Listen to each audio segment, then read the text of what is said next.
ධම්මීස් life එක්ක ඔයාලව ඉතාමත් ආදරෙන් පිළිගන්නවා. ඉතින් කොහොමද ඔයාලට? ඔන්න අද මම හදන්න යන්නේ මොනවද කියලා ඉඟියක් දෙන්නයි යන්නේ. බලන්නකො මේ මොනවද කියලා.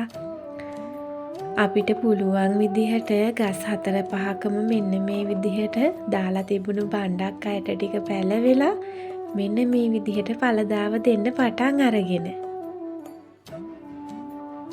එකක් දෙකක් මෙහෙම ෆෝන් එක අල්ලන් කඩනකොට ෆෝන් එක දඩොන් ගාලා බිම වැටුණා. ඉතින් මම කඩන එක වීඩියෝ කළේ නැහැ. මොකද බණ්ඩක් ඇත්තටම කඩන්න බෑ. කපන්න ඕනේ. මෙන්න මේක නම් මම අතින් කරකවලා කඩාගත්තේ. ඒ වුණාට ඒක සුදුසු නැහැ. ගහටත් හොඳ නැහැනේ. ඉතින් මම හිමින් සැරේ බණ්ඩක්ක ටික කපාගෙන ආවා. ඔන්න බලන්නකෝ. මේ තියෙන්නේ අපේ ගස් 4-5කින් මම මේ වෙලාවට යන්න කපාගත්ත බණ්ඩක්ක ටික. මේ ඇද්දල බණ්ඩක්කා කපපු ගමන් මේකේ නැට්ට පැත්තයි යට පැත්තයි මම කඩාගත්තා. එතකොට මෝරණ ප්‍රමාණය අඩුයි කියනවනේ. ඉතින් ලස්සනට මේ විදිහට බණ්ඩක්ක ටික කපාගෙන ඇතිලියට දාලා හීනියට ලියාගත්ත රතු ලුණු ටිකක්. ඒ වගේම තමයි මෙන්න මේ වගේ අවුමිරිස් කරලක් විතර දාගත්තාම හොඳටම ඇති. කරපිංචා රම්පෙ කෑල්ලක්. ඒ ඔය දාන කලමනා සියල්ලම දාලා මම මේක හදාගන්නේ මිටිකිරෙන්. මිටිකිරෙන් හදාගත්තාම මේක මාරම රසයි. ඉතින් මම වැඩි කතා කරන්නේ නැහැ. ඔයාලා බලාගෙන ඉන්නකො මේක හදන්නේ කොහොමද කියලා.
සාමාන්‍යයෙන් කොළපාට එළවලු හදනකොට වැඩි ගින්දරේ ඉක්මනින් උයා ගන්න ඕනේ. ඒක තමයි හොඳම ටිප් එක. මොකද කොළපාට රැඳිලා හිටින්නේ අන්න එතකොට.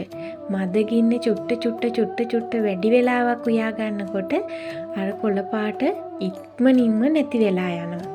මේ බලන්නකෝ ඉක්මනින් වැඩි ගින්දරේ උයා ගත්තාම කොළපාට ටික ලස්සනට මේ විදිහට පේන්න තියෙනවා. ඉතින් බලන්නකො අන්තිමට බණ්ඩ එකේ ලස්සන පාට කොහොමද මම රැඳිලා තියෙන විදියට හදාගත්තේ කියලා.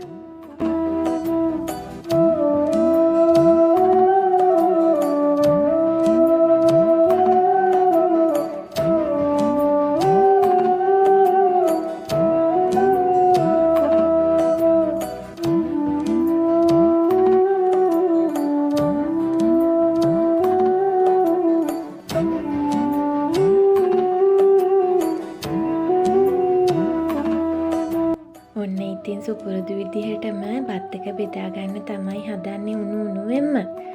ගමේ හාල් රෝස කැකුලක් තමයි මේ තියෙන්නේ. අපේ පල්ලෙහා වෙලේ මේ පාර වගා කළේ මෙන්න මේ හාල. හරිම කිරි රහයි.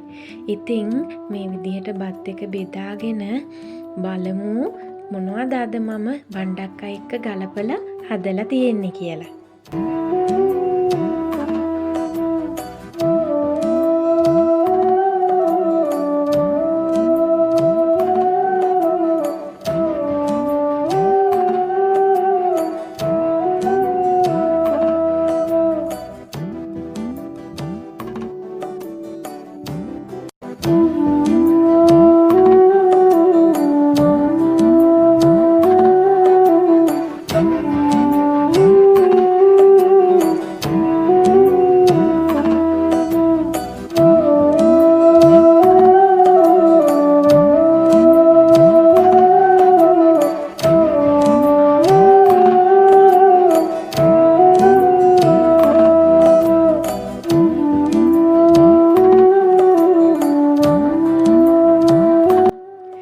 තියෙනවා කිරට හදාගත්ත බණ්ඩක්කයි පරිප්පු මිරිසට තෙම්පරාදු කරලයි ලින්නෝ මාළු මිරිසට හදලයි මුකුණු වෙන්න කොළ මැල්ලුමයි තනියට පපඩනුයි.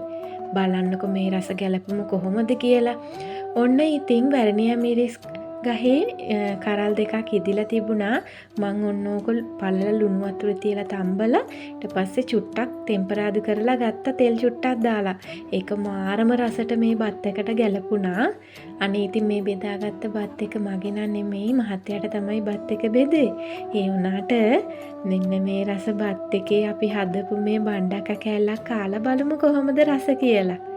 ඉතින් වීඩියෝ එක බලපු ඔයාලා හැමෝටම ගොඩාක් ස්තුතියි. ගිහින් එන්නම්. සුබම සුබ දවසක් වේවා හැමෝටම.